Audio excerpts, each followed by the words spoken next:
Hey, it's Paul. Before we get started, we need to make sure that you, the listener, knows that we are not mental health professionals and not qualified to prescribe therapies or therapeutic advice. We are also not your gurus and have no aspirations in that direction. We are simply two people who are trying to feel better and do better in our lives, just like you. And now, on with the show.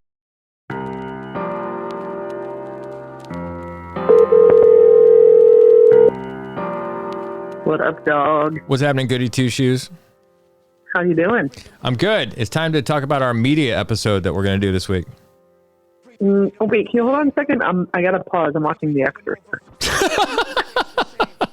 You are not. Just kidding. Yeah. So yeah, what do you want to talk about? Well, I think we should go for list form, right? We've been hitting them heavy with the heavy stuff for the past 4 weeks. I think we should do a fun, fruity list of all the stuff that we watch and listen to and read that has helped us with stuff. Yeah, I like it. Maybe I shouldn't add The Exorcist on. Probably leave The Exorcist out of that list. Yeah. Yeah. Okay. Sounds great. All right. We'll talk soon. See you. Bye. Later.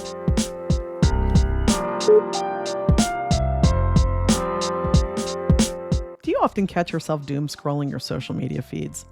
Or watching movies and TV shows that are so intense that you find yourself wide awake in bed at 2 a.m., riddled with anxiety? Well, you're not alone. Most of us have been there. We get it. We live in the attention economy these days, where fear, emotional manipulation, and sensationalism sell. We're bombarded with ads, images, and news stories that drain us and wire our brains in all the wrong ways. It's as if we're feeding our brains the equivalent of a steady diet of Twinkies and potato chips, and then are expected to run the marathon that is our lives without the proper fuel. Today on the show, if you are exhausted by the constantly escalating media circus in your screens, we're here to offer some alternative movies, TV shows, books, and social media accounts that fill us up and keep us anchored to beauty, hope, and connection.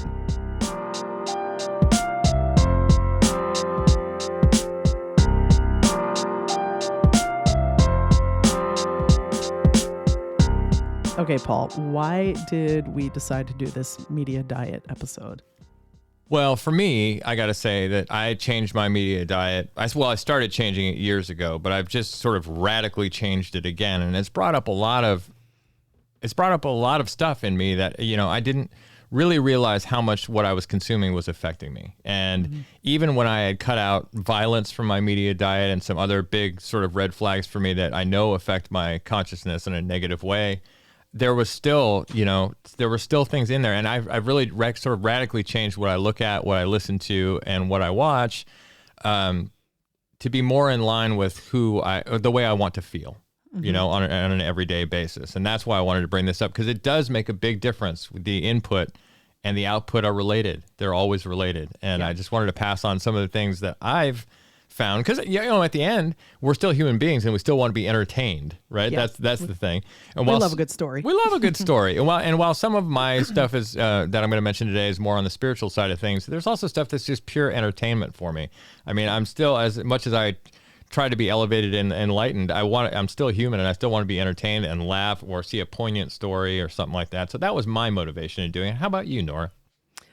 I started really getting a lot more intentional about what I was feeding my brain, really is what it boils down to. But it really took hold through the pandemic. One, we were all kind of locked at home and entertaining ourselves. But the second of that is, I find that day-to-day life already makes me anxious. That's something I'm constantly trying to mitigate, is this hum of anxiety that I kind of have always lived with. And now I'm just recognizing that, that's a hum of anxiety. And I know there are a lot of people who have recommended specific TV shows. And when I've tried to watch them, I'm like, oh man, I can't, I'm sitting here becoming more anxious watching this. Yes. Everyone has told me you're going to love Game of Thrones. And I think I watched the first episode and I was like, this is not for me. Yeah. Because it was too violent. It just made me too on edge. And I just don't like that feeling. So I also just think a lot about how is this wiring my brain?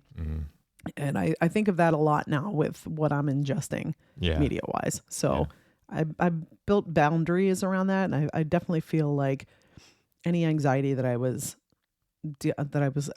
dealing with before is slightly better. And I think it's because I'm a lot more intentional about what I consume.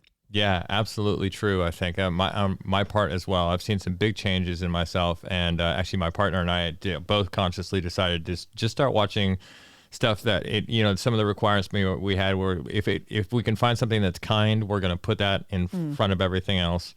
If you can find something that is a redemption story, or something that's something that uplifts people, like a Queer Eye would be, or something like that, or something that is something where people are trying to make a difference in the world. We watch those kind of things. And then just stuff that involves just beauty, like beauty of nature, and we'll mention a lot of those shows and a lot of the stuff that we'll get into that. We'll get into all that stuff. But yeah, I think it's so important. It's the Buddhist idea of the doors, the sense doors, and you got to be really careful about what you let in your sense doors, because all of it affects you. So I couldn't, as much as I've heard as much hype as I can about John Wick and all these other, I found that I have tried to watch that stuff, and I find that it just makes me feel terrible now, where I used to be more immune to it. So I guess I'm getting more sensitive to that level of stuff. And now I find it kind of abhorrent, and I think that's how I should find it. I think that's in the end, and the person I'm trying to be in the world, I think I should find it sort of gross and not watchable. Yeah, it's also the reason why I don't watch the news. I read the news. Yeah. And I'm very aware of what's going on in the world, but again, I won't watch bombings. I won't watch. It's too much. It's too much for me, and I definitely feel like I've become a lot more in tune with my sensitive side. To all that. So it's a self-protection. If I want to navigate my day-to-day life being the best version that I can of myself, it doesn't help to watch violent movies or TV shows or the news or anything like that. That's just going to the news is more violent and upsetting than most things that you could think of really for fiction. So I do even more than you. I don't even read the news on a daily basis. I check in with the world about once a week. And I go, okay, world's just about the same. Nothing hit me out of, that I think stuff. Today, I think there are people who will talk about that and say like, oh, you need to be more informed. And I'm aware of what's going on in the world. And really, if there's something that's so massive that I need to know about, everyone's connected. It's not like you're not going to know it within 3 minutes. Exactly. Exactly. So I get that. I need to be able to function in the world. So I need something to make me laugh. I need something to fill me up. I need some connection. I need, all that good stuff. So we got some stuff that we like, and we hope you like it if you decide to check it out. Yeah, this is going to be more of a fun episode, y'all. Of course, we've had like 4 pretty heavy hitter episodes so far, and we thought, oh man, it'd be good to break this up with like a list episode of fun stuff that people can watch, or uplifting stuff that people can watch, listen to. Yeah, it's tangible. Yeah. So let's get to it, shall we? Let's dig into our list here. I think we're going to start with television today, right? Yeah. Why don't you kick it off, Nora? What's the I'll first kick thing? it off, and why don't you you can follow up with each, but for TV shows. Yeah. This is the first one I put down, and this is not like a show that no one knows about. Right. But Ted Lasso. Come on, that show is the bomb. I love that show. I love the writing. I love the casting, the characters. If you don't know Ted Lasso, if you've been living under a rock for the past 3 years, it's a great story. It's the story of an American football coach who gets hired to coach what we call soccer here in America, but European football in the UK. And it's basically a long story of his involvement as a leader, and him bringing together his teammates, the team together to become a successful team, and bringing out their strengths. And it's about mental health, in particular amongst men. And it's the reason I love it. It's the first TV show storyline that I've ever seen that really kind of offers a new version of masculinity that isn't like hyper aggro, fit into the small box to be a man in the world. Although those issues are all dealt with within that show too, because there are certainly characters that bring on that traditional sort of, locker room masculinity and things like, and all of that is dealt with very sensitively in that show. I love the psychology of Ted Lasso. I do. I love it. I really love, there's goofy bits to it, of course, because it's a situation comedy, and there's some stuff where I was like, no, okay. But on the whole, I love the idea of Ted Lasso. And it was right on time because it happened during the pandemic, right? That was when it came out. And boy, did everybody need sort of a salve of just kindness and understanding and everything else that comes with that. We needed the salve for the pandemic and also the salve for Tiger King. Yeah. Well, I never watched Tiger King, so I don't know. Oh, man. I don't know. I would say you're missing out, but you're really not. Yeah. But yeah, it feels like I bleached Tiger King from my brain with Ted Lasso. So I'll add on to this one though, as in the same European football vein as Welcome to Wrexham, which is the documentary about Rob McElhenney and Ryan Reynolds buying they really bought a soccer team, a Welsh soccer team in the town of Wrexham, and it's all about them sort of navigating what it's like to be a franchise owner, and at the same time there's a lot of footage of people in the town. There's a lot of support of people in the town. And those two guys, I after watching that series, I respect them even more because they really did pay attention to what the town needed, and they made sure, like, for instance, there's a whole section that's been built in the stadium now for there's a whole group of disabled people who come to see the games, and the facilities weren't that great. And not only did they build that section, but they hired somebody who was disabled, a fan, to be in charge of that whole program. Oh, that's so and cool. it's just a really, it's a pretty great documentary. I like it, and it follows them trying to get out of this sort of bottom league and trying to get promoted to the next league up, and it's the games are pretty exciting, but really it's about the humans, and that also there, and everybody is very, I don't know. Everybody's just very human on display all the time. It's not like they try to get everybody's best light or anything. It's not like Hollywood version. Not at all. No. Yeah, I love that show too, and it really hits home to me because there's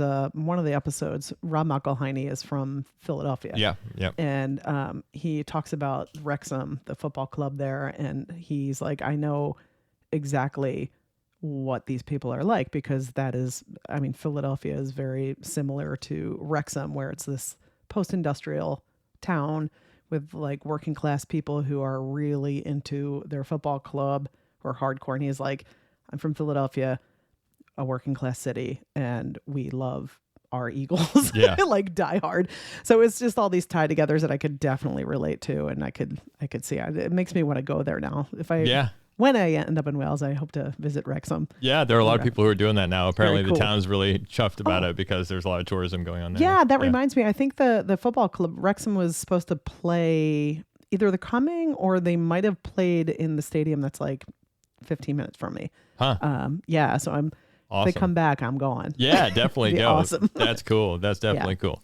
Very All cool. right, so that's your number one on the list is Ted Lasso there. My number one TV show is Taskmaster. Now, I got to say before I do my list that I think all of these, is it all of them?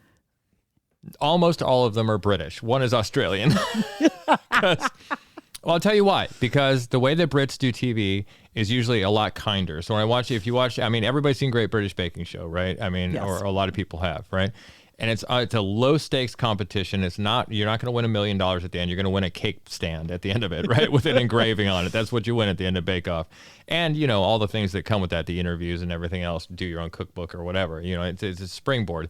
But while people are in it, they're the kindest, nicest competitors to each other, and they all say things like, oh yeah, she should have won, absolutely, she had the best cake or whatever. So all of these that I have in here have that kind of kindness in one way or another, and I'll explain as I go through. But my first one is Taskmaster, and Taskmaster I discovered about 6 or 7 years ago, and it started around 2010. It's a show where 5 comedians are given ridiculous tasks to do in too short a time, always. So one of the tasks is like create a classic video game in real life. You have 1 hour to do so, things like that, right? And there's 4 tasks per show, and sometimes they're team tasks, so you get to see them work together as well.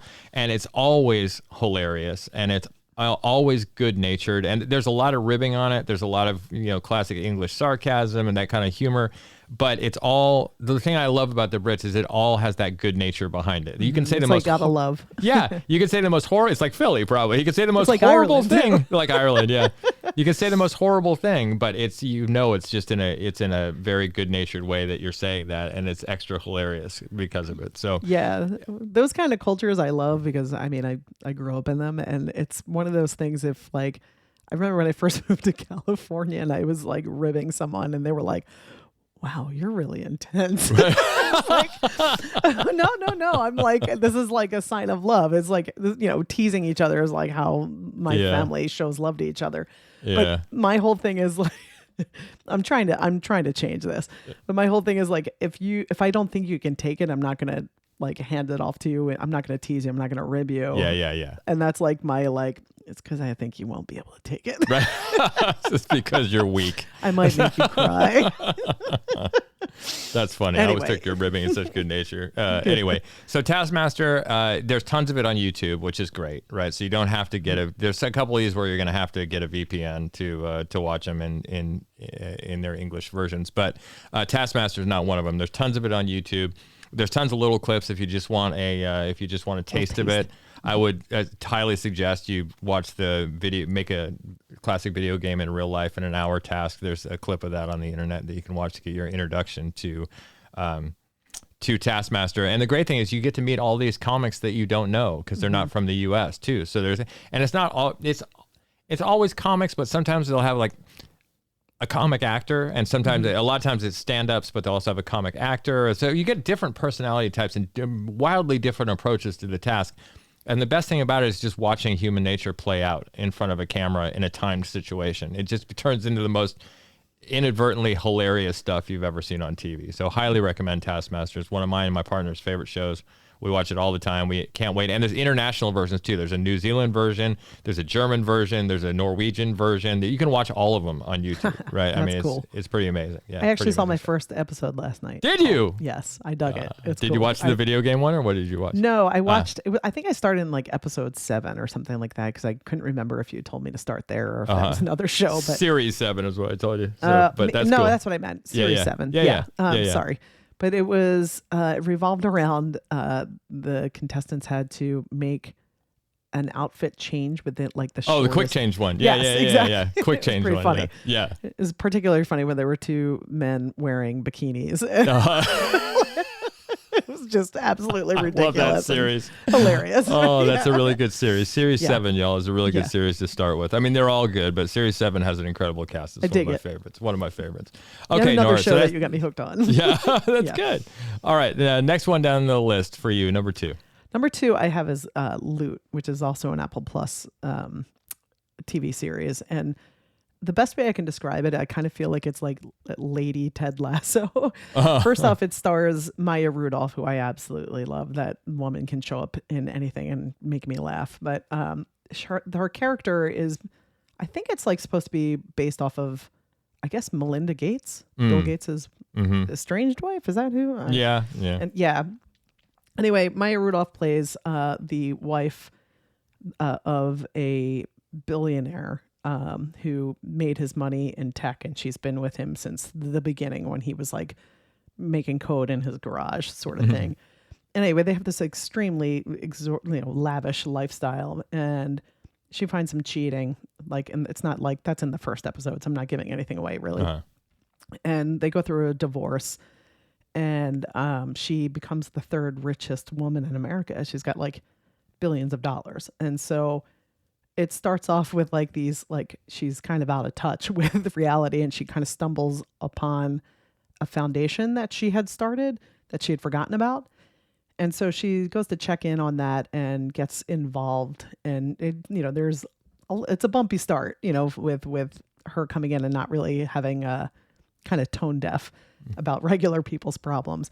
But it's great because it's like just like in Ted Lasso, where the cast kind of like gels together and they get to know each other and they kind of deal with each other's like strengths and weaknesses. You see the evolvement of her, and you see her kind of becoming more fulfilled by helping other people with her money and like with these foundations and with like these specific nonprofits that she's funding. So it's really cool. It's like, it's really heartwarming. It's funny. The cast is great.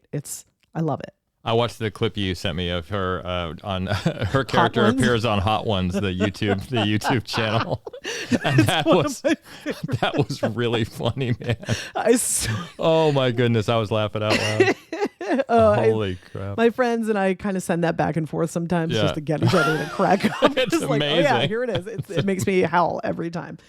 It's what I want. She's saying what I want to say anytime I watch anybody on Hot Ones. Yeah, it's so good. Exactly. Like, why is this happening? Yeah. Anyway, it was really, really good one. I like that. Okay, Loot is number 2. My number 2 is the Great Pottery Throwdown. Okay, the Great Pottery Throwdown is a lot like the Great British Bake Off, or the Great British Baking Show, as we call it here in the U.S. It's kind of the same format. You get a dozen potters that compete in a series of like main make and spot challenges, right? So they have their main make that they do over the course of 2 days. I think it's done over the course of a weekend.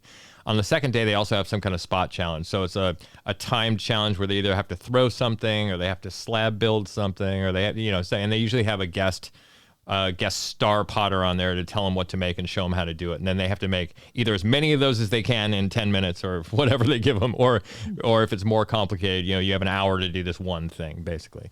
But the great thing about it is it's even more inclusive and kinder and softer, I think, than the Great British Baking Show in a lot of ways. Because as much as I like to watch, Paul Hollywood and Prue Leith judge baking stuff, the judges on the Great Pottery Throwdown, Keith Brimmer-Jones especially, and Rich Miller, these two guys talk about modeling a different kind of masculinity, right? Keith Brimmer-Jones often is brought to tears by people's projects. Like, he's very emotional when people make something, especially if it's good and technically good, and 2, that he can see their story, because often these projects are personal stories that they make as well. They really want to imbue them with what their emotions that they're having, and so the projects can be pretty incredible. And when Keith sees a really special one, he often, to make Keith cry is kind of like getting a Paul Hollywood handshake on the Bake Off. If you make Keith cry, you're doing well. And Rich, who on the first season was like the kiln master, right? He was the guy who was putting everything in there, and he's now the second judge and sort of a second coach to the potters as well. And it's great. So you have a supremely multiracial cast. You have people from all economic backgrounds. The only thing they have in common is pottery. And they're really sensitive to all that stuff. And the person who's in charge of the kiln now is a trans woman as well, which they never mention, which I think is great. Like, I love it when they just include everybody and they never mention it. They don't pat themselves on the back, look how inclusive we are, or whatever. Right. They just do it, and they're just quiet about it, and they're just like, this is how this works in pottery world. And you go, okay, and everybody just accepts it, right? And it's amazing. So yeah, I love the whole vibe of that show. And that one you can watch on HBO Max. The first 2 or 3 seasons, I think. There's a new season that's out that I've been watching, but you can get that if you have a VPN. And we can talk about VPNs at the end of the episode. I can tell you what to do with that, what I use. Yeah. I love the name. I think the name is very clever too. Yeah. It's very good. It's very good. So that's my number 2, the Great Pottery Throwdown. All right. Well, my number 3 is Love on the Spectrum. Oh, I love this show. I do too. I love this show. So wholesome and heartwarming. And I know. So Love on the Spectrum, for anyone who doesn't know, is a show about people who are on the spectrum with autism, neurodivergent, I guess. Yep. And they're all single, and they're basically single looking to mingle.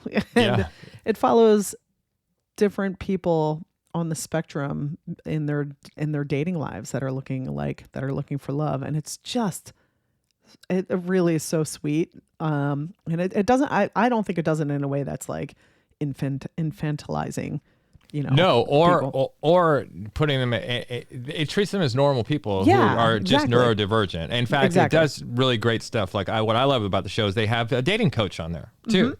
That, like, there's this kid, what is the kid's name this season? The kid who's like super happy all the time. And he's, that kid I'm talking about? I don't remember. He's from the South. Oh my gosh. This kid, man. I love this kid, man. But he definitely needs some coaching because he's one way in the world all the time and he's never been on a date before, And so they have a coach who's neurodivergent herself.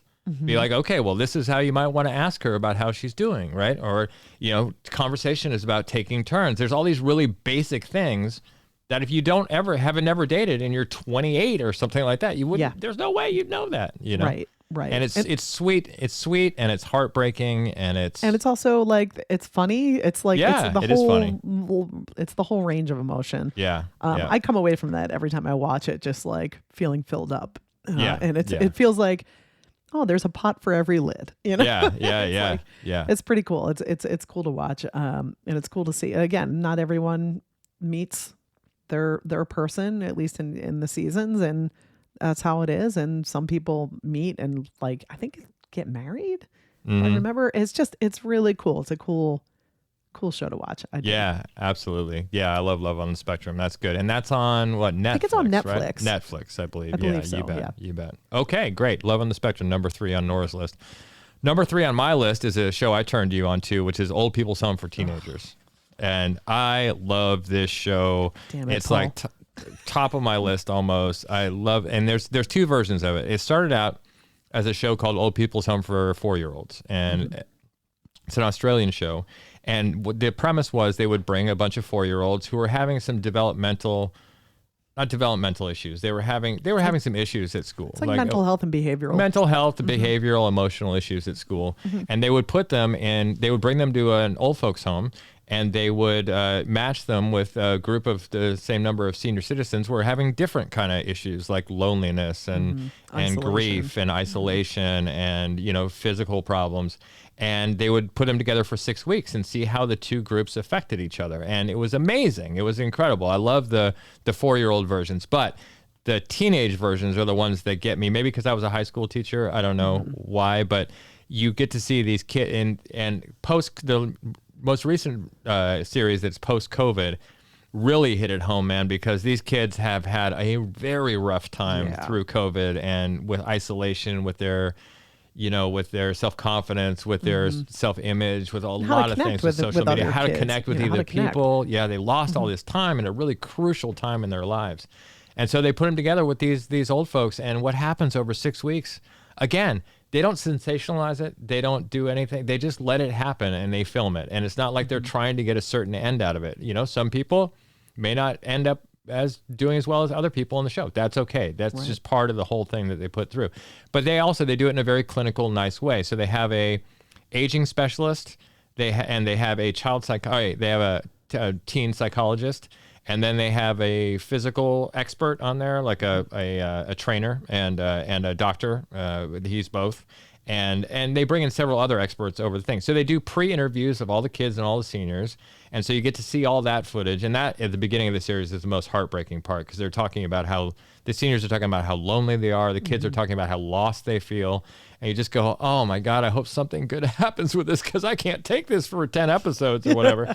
And then by the 10th episode, you're just like, oh my God, this is the best show ever. This should be happening everywhere. Why isn't this happening everywhere?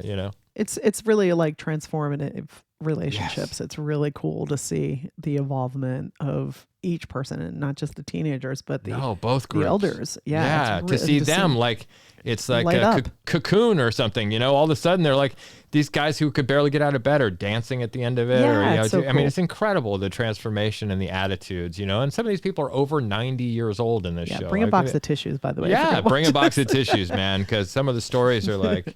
Are very heartbreaking. Some of them. Yeah. But in the end, there's so much redemption in it. There's so much love in it. There's so much community building in it. It's just one of the best things on TV, I think. And that one you'll have to get a VPN for. And it's on Australia, ABC's channel in Australia, which you can watch for free as long as you have a VPN. You don't need to subscribe to that channel. Right. It's their ABC. It's their public network, their ABC channel, their commercial channel. Yeah. Okay, so that's Old People's Home for Teenagers. Yes, please, go ahead. Okay, well, here's yet another Apple Plus. Okay. I swear to God, I'm not being paid by Apple, because that would be awesome if I were, but yeah. No, Apple Plus has a TV show called Home. Oh, I love Home. Yeah, I love it. This is my jam. Home is, it kind of combines my love of design and architecture and innovation. And every episode follows like a different architect that has built out these incredible homes all over the world. So I think it starts with one of my favorites is an architect in the West Fjords of Iceland. Oh, I love that episode. Oh my gosh. Yeah. Well, first off, let me fill you all in on my deep, deep love for Iceland, and I would like move there in a heartbeat. Yeah. And, one of the top places I really want to go in Iceland that I haven't been yet is the West Fjords, but it's impossibly beautiful there. It's just like I am a nature freak. But this architect is Icelandic, and I also absolutely love like Scandinavian modern architecture. And me too. Yeah, he built this incredible house on like this beach in the West Fjords of Iceland. Where a cement factory was, yeah, right? That's part of it, is a cement factory. There's still part of that standing. Yeah, and it's just like these spaces are just like so connected and so inspiring and so beautiful, and like you kind of get the in-depth interviews with the architects of why they built them the way they did and what the materials they used, and their backstories and how they got to where they are. And it's really, I love it. It's like design porn for me. I mean, the cinematography is incredible. Yeah, it's really That's high the production. other thing. It's high production values. Beautiful. You get incredible drone shots of these places, incredible interiors, and there's no like, this isn't HGTV, folks. This is no like Chip and JoJo BS. No. Ain't nobody going to the dollar store to decorate these. Right? They're incredible spaces. It's like if you took like Frank Lloyd Wright and followed him with like the most pristine, camera gear. Yeah, absolutely. Yeah, they're really cool. There's some incredible. There's one in Chicago where they follow. There's a guy named Theaster Gates. I love Theaster Gates stuff, man. Incredible stuff. Yeah, I've been to his Stony Island Arts Bank, and that space is really beautiful and really inspiring. So when I lived in Chicago, that really was one of my favorite things about living in Chicago was the architecture there, and the design all over that city is just absolutely incredible. And with him and it's not just homes, we should say, with him and some of the other architects too, it's a lot about how people relate to spaces. Right. There's a lot of talk about that. Like some of his spaces are public, like the art bank, right, is a public space. And it's incredible. And it's all thought out about how people are going to relate to it, what he wants them to feel when they come in, how people are going to move through the space. Absolutely. I love listening to all that stuff. I love listening to people's artist thought process. Yeah, and I love design mind. It's like absolutely design mind of like, how do you want to feel in your space? And that's how I've learned. I watch these shows like with like absorbing of like, okay, in my own home, how do I want to feel? How do I want people who visit here want to feel? Like, what do I want to fill it with? What beautiful thing. So I love Home. I love that it's show. A great show. Home. That's on Apple Plus too, right? That's what it is? Yeah. Okay. Great. All right, we're on to books now. And books. The first book that I am bringing up is it's a relatively new one. I gave it away to a lot of people for Christmas, but it's Rick Rubin, who I call him Gen X Yoda. Gen X Yoda. I love Rick Rubin. I think he's wildly talented, and I'll listen to pretty much anything that he has to say and consider what he has to say. But I like him. Yeah, I love him. He wrote a book called The Creative Act: A Way of Being, and this book is less of an instruction on how to create art, which is like Rick Rubin's wheelhouse, but it's more of like I'd say it's a spiritual text. I don't like. It's really 100%. It's like every page. They're not even chapters. It's a type of book where you can open up and read it from any point. It's not like it's not written linear in like a storyline. It's basically, the best way I can describe it is like a spiritual text and wisdom on how to encourage creativity in yourself. Yeah, how to live creatively. Yeah, in all aspects. I think I wore out a highlighter reading this book. Good. Actually, I mean, it's just like, why highlight anything? The amount of stuff that I highlighted, I'm like, why do I highlight anything? I just need to read the whole thing again because I highlight just about every page. This is that I highlight. definitely a book that I will be reading again and again and again. Yeah, which is like those are my favorite books. Yeah, me too. Yeah, any thoughts on that? Me too. Oh, I love it as much as you do. I mean, I love Rick Rubin's vibe. I've seen him interviewed a bunch of times on like Jay Shetty's podcast and other people's podcasts. And if I see him running by on my YouTube feed, I'm always going to tune in, man, because, I've been in touch with Rick Rubin since, the beginning of the Beastie Boys, really. Yeah. And that's where I first, but this later stage Rick Rubin, after he's a very enlightened dude. Yeah, he's very enlightened. He's very evolved. He's a very enlightened dude, and he's got some interesting stuff to say. And he's a meditator, and he's like, Yeah, He's shed a lot of his ego. Stuff is deep. Yeah, he shed a lot of his ego, and now he's just putting stuff out there. You can just tell when he's interviewed. There's no pretense in there at all. He's just answering questions, delivering the information, and the information is awesome. Yeah. So highly recommend. How about you, Paul? What's your book? Oh, I've got a bunch of spiritual books here that I keep by my bedside. I decided to go with this because that's what I traded my scrolling for in the morning and the evening, is reading books again. Pages before swipes, dude. Pages before swipes, just like you. Yeah. And it's a big deal. So now in the morning, I spend about, because I get up at 4, I spend about 3 hours. I spend about 3 hours meditating and reading in the morning now, and about I can't make it that long at night. That's why I do it all by the time it's 10 o'clock, I'm passing out. Old dude, Grandpa Paul over here, but I get it.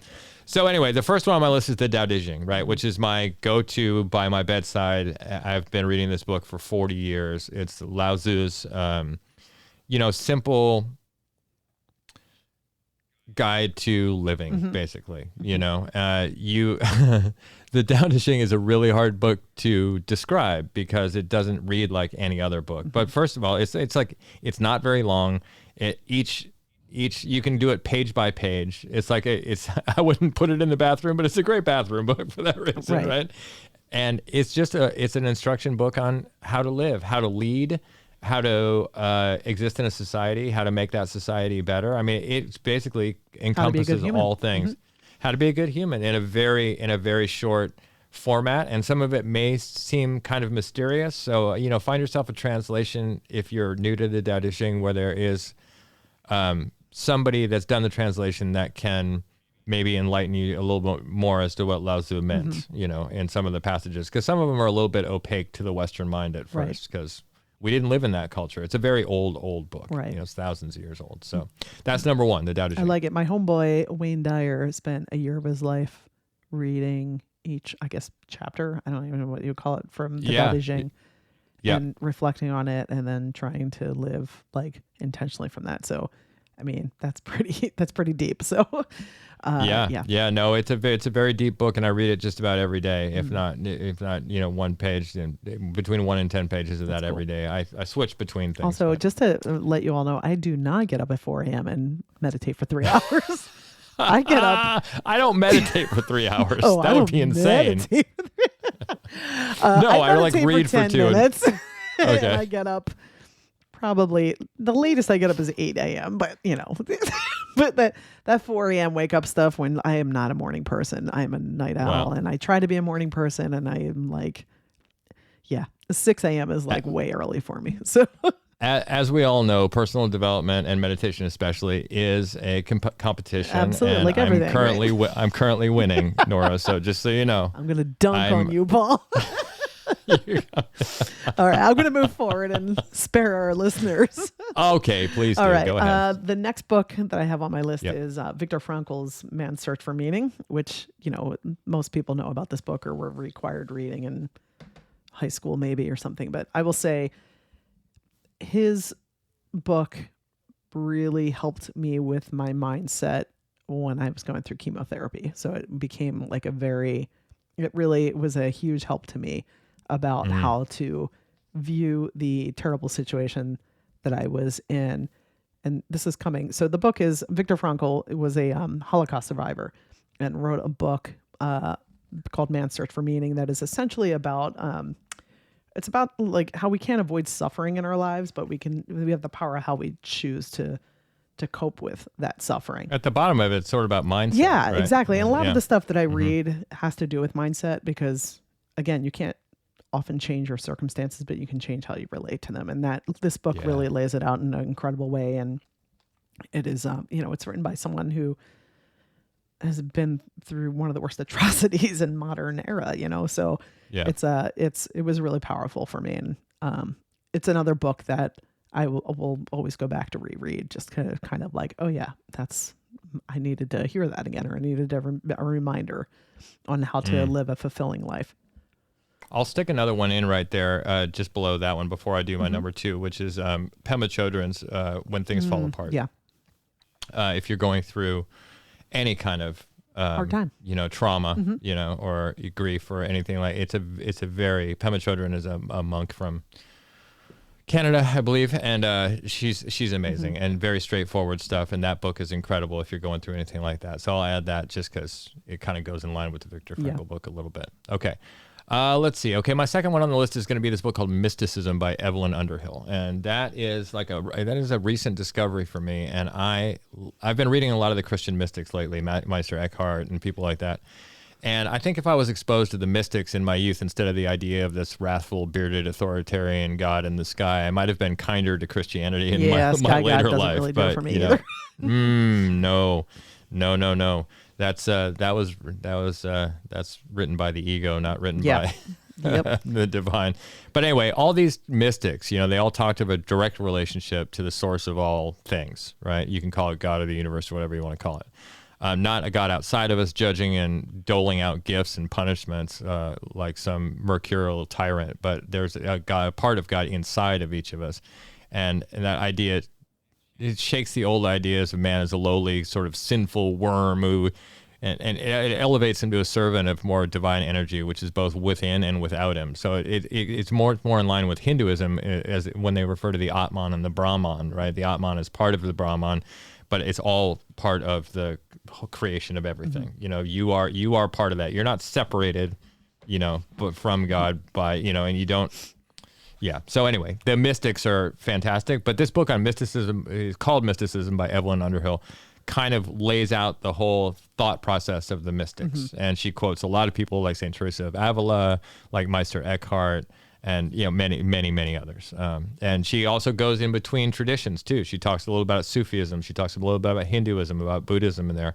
And it's a fascinating book, and I just got a lot out of it. So I recommend it. That's cool. Yeah. Well, I'm going to move on to my other book that I'm going to recommend is James Clear's Atomic Habits, which was another book that I gift out to. This book was kind of like a game changer for me. The book is essentially about creating better habits for yourself, but it's not even so much about the goals and habits that we have. It's really a breakdown of not focusing so much on your goal as much as you focus on the system to get to that goal. And so I think one of his many incredible quotes in this book is that you don't rise to your goals, you fall to the level of your systems. I think that's it. So that's deep. It is. It's an actually an incredibly deep book. And it's not about waiting for motivation as much as you build discipline to build better habits. And it really broke down habit stacking and habit building and what you need in order to create a good habit and what you need to do to replace a bad habit with a better habit in a systemic way that really made a lot of sense to me. Whereas I think a lot of other books focus on their goal oriented or achievement oriented. And this one is no, you got to make the version of yourself that you want to become your identity. And so that you work from the identity and you work from building systems that support that identity and support your goals. So it's an incredible book. I love it. I give it away to a lot of people that it really helped me change my day to day. And his whole thing is try to get 1% better every day. Cause it's habits, getting better at things is about, it's about compound interest, Yeah. So, yeah, you bet. It's the rice on the chessboard. Do you know that analogy? I have no idea what that is. Oh, okay, never mind. Let's not get into it now. I'll do it on another episode. All right. Okay. All right. So, yes, for me, let's see. The next one on my list here, last one on my list here is The Untethered Soul by Michael Singer. This book came to me when I was at a very low point. I had just quit this incredibly taxing job and decided to bug out to Mexico for a week on a cheap flight and hang out on the beach and try to figure out where I was, who I was, what I was doing, because it was not great. And while I was down there, I got The Untethered Soul, and I was reading it, and it's an amazing book. It brought. I mean, for me, it's right time, right place. So it may not be as earth shattering to you as our listeners, but for me, where I was at that point, it just reminded me that my small s self, the temporal world-based self had been running the show for a long time, and my thoughts were a mess. And not only that, but it had been running the show for so long and so efficiently that I actually became to think that my thoughts were objectively true and not just thoughts that I could detach from, and it brought me back to being in touch with my true self, the observer self, the undifferentiated, unchanging consciousness of source, kind of thing. And it's really well written. I didn't care for his book after that, so I'll say that as well. But The Untethered Soul is awesome. And also his podcast is awesome, the Michael Singer podcast. Yeah, that's been on my list for a hot minute, and I just need to get on to reading that because I think it was like Oprah's book club and all that stuff. But yeah. I'm sure. Yeah, as is Atomic Habits with me. Yeah. I have it in the other room. I just keep reading like, well, I got to do that. I got to do it. Okay. Well, let's move on to movies. Movies that I love. The first one I'm starting with is Everything Everywhere All at Once. Watch out. I love this movie. I think it's a great movie. A fantastic movie. Everything about it, like the storyline, the cinematography, the symbolism, all that stuff. I recently rewatched it. It was just like caught 40 different things that I missed the first time around, and it's really fantastic. But essentially, it's, according to, I don't know who wrote this, but it's about finding family, love, and joy in one's life are all that matter and living a good life as the life. But that doesn't that doesn't explain that movie at all. I know.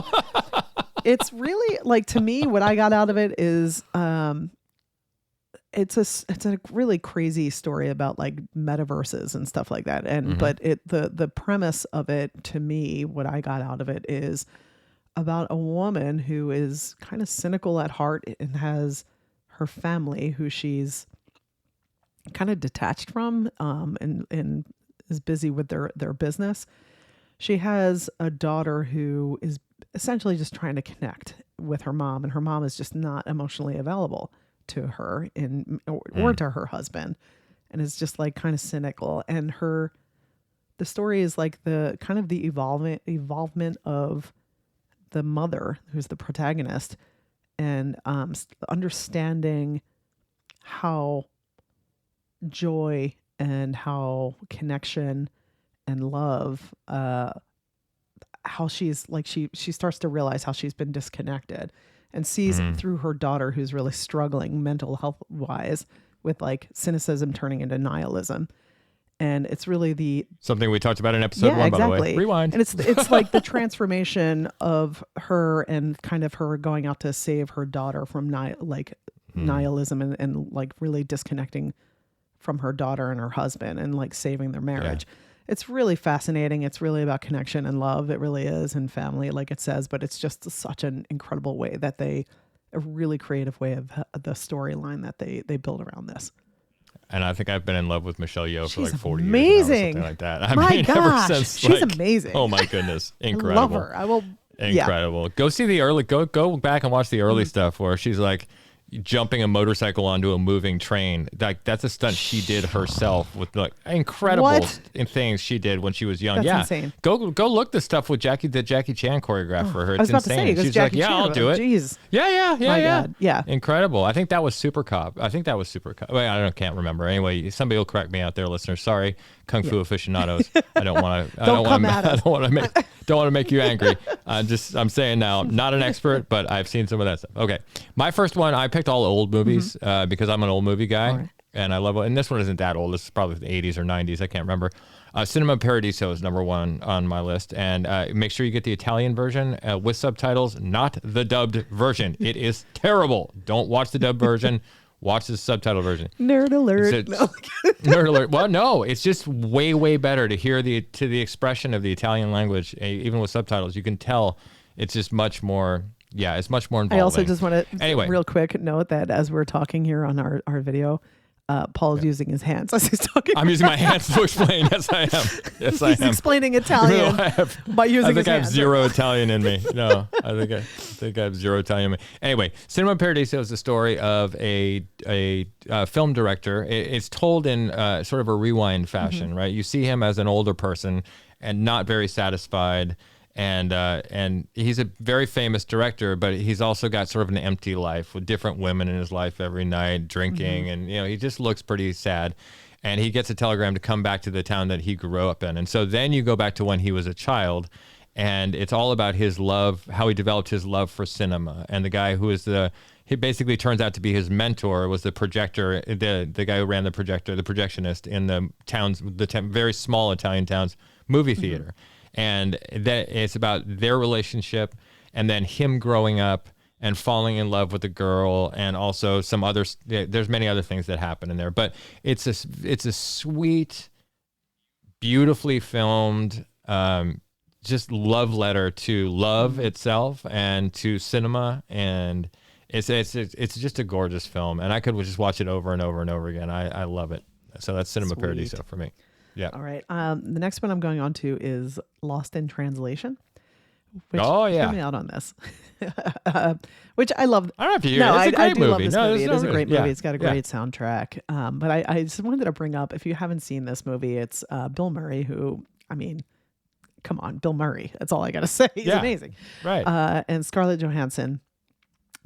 Pre-Marvel universe. Yeah. The storyline, if you haven't seen it, is essentially they are two Americans separate from each other that are in Japan for an extended amount of time, and they are like, it's total culture shock for both of them, that they're just like, they're trying to navigate Tokyo and all of like the kind of cultural things there that they just are like clueless about and feeling isolated. And they meet and they build this like friendship, even though they're both like 20 years apart in age, I guess. I'm probably more than that. And it's funny and it's endearing and it's like makes me want to go to Tokyo and sing karaoke and like do all the cool stuff. But when I first saw it, I saw it when it first came out, and I was in my 20s. I saw it in the theaters, and I remember watching it, and I fell in love with the movie, and I was watching it and really connecting with Scarlett Johansson's character, because in the movie she's like a 20-something, maybe early 30-something young woman who's married, whose husband is a photographer and is there for business, and she's kind of there navigating time solo, trying to figure out her way around Tokyo. And the second time I watched it, I was really connecting more with Bill Murray's character, which was like, I rewatched it less than a year ago, and I was like, oh man, is that because you're hell old I'm now? Officially old. It was like, shit. Welcome to the club. Like, Come I was watching in. this, and I was like, oh, I'm going to connect with Scarlett Johansson, and I was like, no, I'm definitely feeling Bill Murray's character here, who's like basically this actor that's there, who's middle-aged actor, and who's like basically trying to navigate Tokyo. And it's a great movie. It's endearing. It's not like anything I ever really had seen before. And no, it's real different. Yeah. Sofia Coppola directed that, right? I believe Sofia Coppola directed. I think it was one of her first big movies that she directed. It's really good. Yeah. Anyway, worth checking out. Fantastic. I agree. Okay, my next one is 12 Angry Men, one of my favorite movies of all time. I've probably seen this movie 100 times. Henry Fonda plays juror number 9. It's basically a case where this kid is accused of murder in New York City, and a majority of the jury wants to vote guilty, and Henry Fonda doesn't want to vote him guilty. In the next 2 hours, that it all takes place in one room. There's a scene of them in the courtroom at the very beginning, but all of it takes place in the jury room. So it's like it's like a hot box, I mean, it's a very hot day in New York, so everybody's sweating in there, and like, it's a very tense movie. So it's all about trying to get to justice through through different people's prejudices, and so each juror brings their own prejudice to the table, and then it's about talking through all of those things. It's hard to do this without a spoiler, so I won't do any more on there, but Henry Fonda is incredible in it.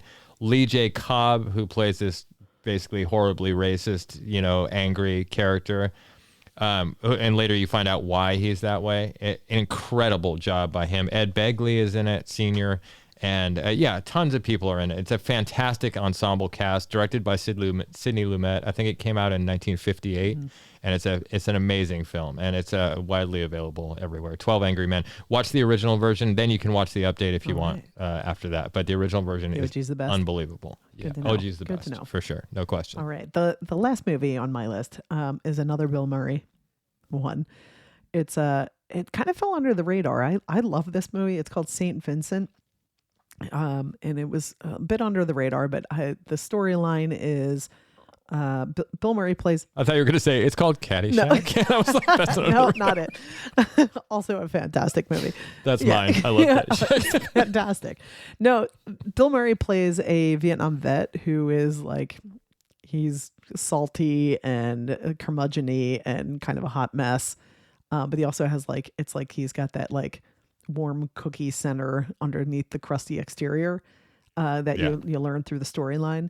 And next door to him moves in Melissa McCarthy, plays a newly single mom who's like going through a divorce with her, I think like 11-year-old son. And she's working full time and her son is in Catholic schools and has to do like a report on a saint. And he kind of ends up by circumstance having to get watched by Bill Murray, like in an emergency kind of babysitting situation. And it's part of it's really funny to me because like I tell people, if you want a documentary of what my childhood was like, watch this movie. Because not that I had like a parent that was Bill Murray's character in this. It was definitely not that extreme, but Bill Murray's character takes this kid to like the local bar, which I have been there as a kid, and to the horse races to bet on horses, which is another thing. Yeah, and your dad taught you how to box. There's all kinds of things, right? I mean, where like the kid's getting bullied, and Bill Murray teaches his kid how to like throw a proper punch, for his bullies, and like you see this endearing relationship kind of unfold, and there's a backstory on Bill Murray and his wife, and it's got a lot of really great interwoven relationship stuff, and it's funny, and sounds like it's got a lot of heart. It's got a ton of heart, and the end will make you like, every time I watch it, the end of it, I'm like bring out the tissue box. Let me just put it that way. Yeah, it's real good. Anyway, that's my other vote. Okay, my last one is it's a tie between two Frank Capra films, and that's Meet John Doe and Mr. Smith Goes to Washington. Totally different films, but Meet John Doe is there's a reporter played by Barbara Stanwyck who gets fired for printing a fake letter from an unemployed John Doe who threatens suicide in protest of social ills, right? And the paper is forced to rehire her, and hires Gary Cooper to impersonate this John Doe person who doesn't exist, and Anne and her bosses cynically milk the story for all it's worth until the made-up John Doe philosophy starts a whole social movement in there, right? So everybody gets, and it just spins out of control from there. But it's a great movie on sort of it's a great movie looking at it now, thinking about how our media is now, and it hasn't actually changed that much. They're milking it, fear sells. Yeah, it does. So anyway, if it bleeds, it leads, that kind of thing. And this is definitely that kind of, and all the great sort of Frank Capra villain characters and hero characters are in it, because there's all these character actors that are in all his films, and they're all in that one. And the other one is Mr. Smith Goes to Washington, where Jimmy Stewart plays a junior congressman who gets voted in to this seat because they think they can control him, and it ends up that they can't control him. He ends up screwing up this whole graft thing that is happening with other senators in there, and it's just sort of the triumph of good over evil, and it's a great film. A lot of it's sort of funny, like, the dope from the country is coming to Washington, and he's says, "Wow," at the Washington Monument or whatever, that kind of thing. And the other guys are like, "Whatever, dude, get in the car," that kind of thing. But he's a real patriot. Like, he can quote Thomas Jefferson and stuff like that. Very cool. And anyway, it's great. So another great Frank Capra movie, and Jimmy Stewart's great in it. Nice. Yeah. So we are going to move on to our YouTube selections. The first one I'm going to start with this was tipped off to me by my friend Chris, who basically sent this to my husband and I, this one channel on YouTube. It's called Bobby Fingers. Now, Bobby Fingers, I have no idea if this is this guy's real name, but it's not like any kind of channel I've ever come across. Essentially, it is this guy who is an artist who basically makes mostly dioramas, but like not necessarily only that. Like, this one time he built a boat, but he crafts these incredible things that is incredibly detailed art. And he goes through his process, and he talks to the camera. You never really see fully his face, but he'll talk to the camera in this process and give the backstory of what he's making. And it's so detailed. It's like kind of cathartic watching, and he's really funny, like really funny. And the edits are hysterical. And he goes through, like you said, you're process oriented. It's the entire process of how he makes these different things. And then at the end of each one of these like YouTube episodes where you watch this whole process of him making this incredible artwork that's super detailed and you're laughing the entire time, he'll basically find a place wherever he is and bury it. And he hides the coordinates in each of his videos of where he's burying his latest art piece. And then some point, like the next one, you'll see like the guy who found the last one that like, exactly. Wow. It's like, it's really crazy. Cool. It's really cool. It's like it's definitely, it sounds totally wild, and it is kind of wild, but it's really intriguing. Making and geocaching all in one YouTube channel. Really fun. That's cool, man. That's cool. I like that. Okay, Bobby Fingers. I dig it. The other person I would say in that vein for me is a guy named Mr. Patina, and Mr. Patina is he's one of the many guys who's an incredible restorer of old stuff and takes the worst rusty crap and does amazing, either like will fabricate new pieces for it or does an incredible restoration on the pieces that are there, and the thing just turns out like new. I've watched him do old espresso machines from 1930. I've watched him do Zippo lighters. He does all kinds of stuff, whatever it is. He finds the rustiest junk. He did a wrench one time, and I can't stop watching this guy. Some of the videos are like 16, 17 minutes long on a wrench, on this guy cleaning parts on a wrench, putting it back. But I can't wait to see the reveal. Give me the wrench. What's the wrench going to look like? I love it. But it's incredible to watch him work because he does a lot of stuff. Like I'm not a fabricator, so I don't really know a lot. I build stuff. But I've never used a metal lathe before. I understand the concept, but I love to watch this guy fabricate metal parts because that's not something I've ever had the tools or the inclination to do with my time. And it's fascinating to watch how he does it. Putting new threads on something, and it's just really cool. Yeah, he does an incredible job on stuff. So that's Mr. Patina. That's my number one. I think my next YouTube video subscription is I'm going to do After School. Oh, I love After School. Yeah, After School's cool. So After School, they usually so here's their tagline. Their channel tagline is, "We cannot change the world, but we can change ourselves, and that will change the world. The goal of this channel is to empower the individual and deliver profound ideas through art." The cool thing about After School is like sometimes they'll just take, they'll take like a speaker. And for instance, they'll take like, if you don't know who Gabor Mate is a psychologist.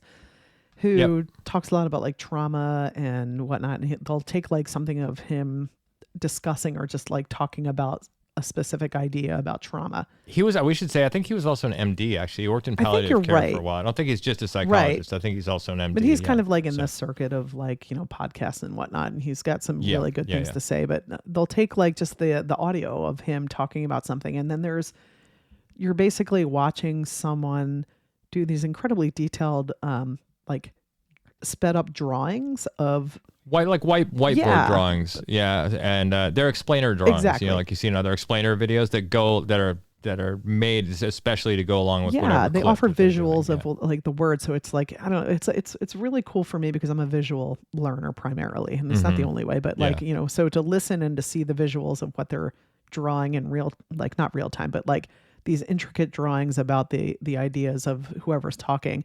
It's all really interesting, and I learn a lot. I absorb a lot. Yeah, I do too. I like it that they do the visuals as well, because if you have somebody like Alan Watts, who I think is incredible, and I've been listening to Alan Watts since I was a little kid. He used to be on the radio all the time in the Bay Area when I was a kid. But he is he can be sort of opaque, because I think he really loved to hear himself talk, and he had a lot of words at his disposal, and so. It helps for me to have the pictures to go along with Alan sometimes, because some of the stuff he says, I'm like, whoa, I need to rewind that 10 times. What do you say? It's like it's a lot. It's a lot to absorb, it's a really cool way to absorb ideas and information and theories and stuff like that are really interesting to me, at least. So. And much of it is spiritual, but not all of it is spiritual on there either. There's some, some cool. other stuff on there as well. Oh, I like that. I like that a lot. Okay. So my next one on the list is Jay Shetty's podcast. I prefer to watch this on YouTube because there are fewer commercials than are on the pod, but sometimes I'll put it on. And speaking of Gabor Mate, I just listened to an interview with that Jay Shetty did with him on my way back from the Bay Area last week. Really enjoyed it. What I like about Jay Shetty is he used to be a monk. He's got sort of a different perspective than a lot of other personal development stars, and I would put him in that firmament right now with Lewis Howes and other people like that who you see an awful lot of on YouTube. He's got a little bit of a different vibe about him that I appreciate. He's got a sort of a relaxed vibe, and I like his questions a lot. His questions seem to be fairly deep most of the time, and seem to excite his guests into answering as well, which is always great. If the guests are excited about answering, it's going to be a much better podcast. So he seems to nail that a lot of the time. And so, I definitely recommend watching or listening to some Jay Shetty podcasts. Yeah, I find myself when I listen to Jay Shetty, it's actually watching with his interviews. Yeah, it's a decent production. Yeah. Too. The production level on the video and the audio is incredible. Yeah, really good. Yeah. There's some money behind that podcast now. Yeah. Yeah. I think the last YouTube channel I'm stuck between two. All right. The last YouTube channel that I'm going to offer is one called Big Think. And that's a subscription. I don't know if you've seen this. Yeah. I think you dig it. Yeah. So I'll read the tagline and then I'll expand on the tagline is Big Think is the leading source of expert-driven, actionable educational content with thousands of videos featuring experts ranging from Bill Clinton to Bill Nye. We help you get smarter, faster. Get actionable lessons from the world's greatest thinkers and doers. Our experts are either disrupting or leading their respective fields. We aim to help you explore the big ideas and core skills that define knowledge in the 21st century so you can apply them to the questions and challenges in your own life. Which is a great tagline. And essentially it's like a good production quality. A lot of it is like these videos of experts in their field that are condensing either the books that they wrote or the ideas that they've been researching for years into like very actionable /wise/ let's just like distill down what you need to know. And it's in order to improve your life. So I love it. Yeah, it's great. I love Big Think too. Yeah, good one. Excellent one. Okay, so now we're going to move on to podcasts, moving on from YouTube videos. And my first one on my list is No Such Thing as a Fish. Now, this is pure entertainment podcast. It's from the UK. I can't get away from it. Call me an Anglophile, whatever. Anyway, it's a fascinating trivia podcast. So basically, there's a show in Britain called QI. Quite interesting is what it stands for, and it's been on for a long time. And a few years ago, the researchers from that program got together and they made their own podcast. So these are the people who researched the questions for this TV program. They're all incredibly intelligent. They all have different areas of interest and expertise. They're all funny. Most of them are improv people, and so they're incredibly My kind of podcast. So they're incredibly smart, incredibly funny, and the facts are amazing. There's all kinds of great facts, and they're usually quite funny. So each of them brings their favorite fact from the last 7 days, and that's how it starts. And then people will then riff. They'll say the fact and talk about the research behind that fact, and then the other three people will then riff on that fact with they'll pile on. So if something was about a coelacanth or something like that, then the other three people would have the other coelacanth facts ready for that section of the show. So it runs in 4 sections. It's about an hour long, and they've been on tour a bunch of times, so there's a bunch of excellent live shows in there. Sometimes they have guests in there. And it's just one of my favorite podcasts. I listen to it absolutely every week. Nice. Yep. I dig it. I have to start listening. Yeah. I'm going to start with Dare to Lead by Brené Brown. Brené. I don't believe is in production anymore. I think she stopped in 2021. She stopped it, but there's plenty of I think it was actually last year. Oh, was it? Okay. All right, cool. Yeah. I don't know. I don't remember. Like time it doesn't matter, like even register to me anymore after the pandemic or during the pandemic. Brené Brown, I can listen to her talk about everything and just be intrigued and drawn in by her and what she has to say. So Dare to Lead is no longer in production, but you can go back and listen to however many seasons. Yeah, it's still available on all your it's still podcasts. very much available. But she basically interviews different different culture shifters and change catalysts, and people who are like really innovative in their fields. But it's Brené Brown just brings such wise breakdowns. She really knows how to break down ideas or where people are coming from, and really distill it again in ways that I love. That it's just like you're getting the best meat. Yeah, I really think you're absolutely right. She's really great at that distillation process of complicated, complex social information that she can bring to an understandable level. Yeah. It's like, you take like a doctorate professor somewhere, and then she just like can explain to the common layman and have you get it. Yeah. And that's essentially whenever I listen to Dare to Lead, I learn something. Yeah. So I learned something. That reminds me of something one of my professors said, is like, if you can't explain it to a 10-year-old, you can't explain it. There you go. That's the thing. So, Exactly. Sorry, Alan Watts, you got to work on your delivery. All right. All right. Second one on my list here is a podcast called Ephemeral. This is a historical podcast, but it's sort of out of left field a lot of the time. For instance, my favorite episode was this one called Switchboard, and it's about the Hello Girls, this group of women who went over to Europe these American women who went over to Europe. They were all multilingual, and they were in charge. They were the phone operators. This is when the telephone was first being used on the battlefront. So General Pershing was looking for men to go over and do this thing, but it turns out that women were way more suitable to this. There were way more candidates available. And so they lived these incredibly difficult lives. They all really wanted to go. They all spoke several languages, and they ended up in the mud and dirt, and like their equipment was always on fire, and they lived in these little huts, and there was water everywhere. I mean, it was just the most horrible situation to be in. And on top of that, then they were not recognized because it was part of the Official Secrets Act, right? They were not recognized until like the 1980s, when most of them were dead already, as even being in the military. So they didn't get any military benefits or anything like that. But the episode's incredible. It features the woman who wrote the book on the Hello Girls, and I just love Ephemeral. And it's a really wide-ranging podcast. It's not all about that period of history. It's everywhere. Right. Yeah, it goes everywhere and does everything, and I really enjoy it. I started listening to that episode that you sent me. It's really cool. Very cool. All right, I'm going to move on. My next podcast selection, and I'm not going to spend too much time on this, but it's Tetragrammaton, which is Rick Rubin's podcast. There you go. I've already gone through of how I can listen to anything Rick Rubin says and absorb. I think the first episode that I listened to on that podcast was his interview with Will Smith, which was really interesting to me. Rick Rubin really just knows how to get the juice out of someone from like a spiritual perspective. So worth a listen. Yeah, cool. Excellent.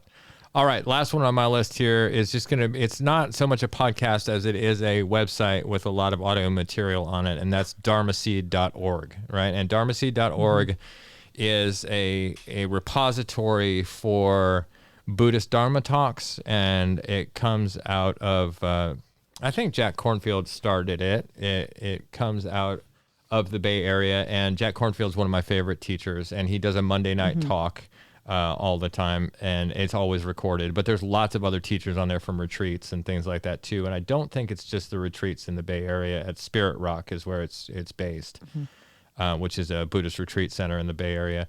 I think the recordings are from other places as well, but they record everything that's done at Spirit Rock, and that's all for free. And you can just go to dharmaseed.org. You can search by teacher. I think you can search by subject as well of the talk.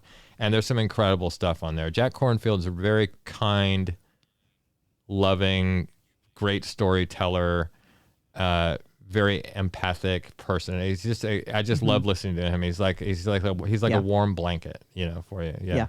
He's a hug. He is. The man's a walking hug. He's a walking hug. Yeah, for sure. I also have to just say that Spirit Rock reminds me of like some sort of Christian metal band from the 80s. Spirit Rock. Or it's the name of the summer camp you go to, right? Exactly. Just to get the kids involved. Summer rock. Spirit rock. Man. I know. Hilarious. I brilliant. love that. Well, that and I think you had some stuff to add here. Yeah, I just wanted to throw this last part in here. It's not a podcast. It's just something I've been listening to recently, and it's had a great effect on me. And there's the solfeggio frequencies, which were discovered by a monk in I believe the 900s, something like that, in the 10th century. And they're basically what our whole music notation system is based on. But if you look up solfeggio frequencies on YouTube or Spotify or Tidal, whatever streaming service you have, there's a bunch of stuff in there, and some will sound great to you, and some will be very annoying. Some are very low production quality. Some are great. So you got to look around. I'll try to put a link to one of my playlists in the show notes for this. But basically, what they do is each one of these frequencies has supposedly a different effect on you. Woo-woo stuff. I put them, woo-woo stuff, right? I put them on when I'm meditating. I put them on when I'm going to sleep, and I have some of those headband, earphones, as do you, so you can sleep with sounds in your ears. And I listen to them all night long, and my sleep has definitely changed, and also my meditation has changed. And I will say that I gave them to my mother, who's 82, a few weeks ago, or last week, and she put on the 528 hertz thing, and she slept 8 hours for the first time in forever. Right, I'm gonna dive into that with my. I said, "How'd your sleep go, Mom?" She said, "I listened to it for 3 minutes, and I was out for 8 hours." I was like, "Oh, that's amazing." Very cool.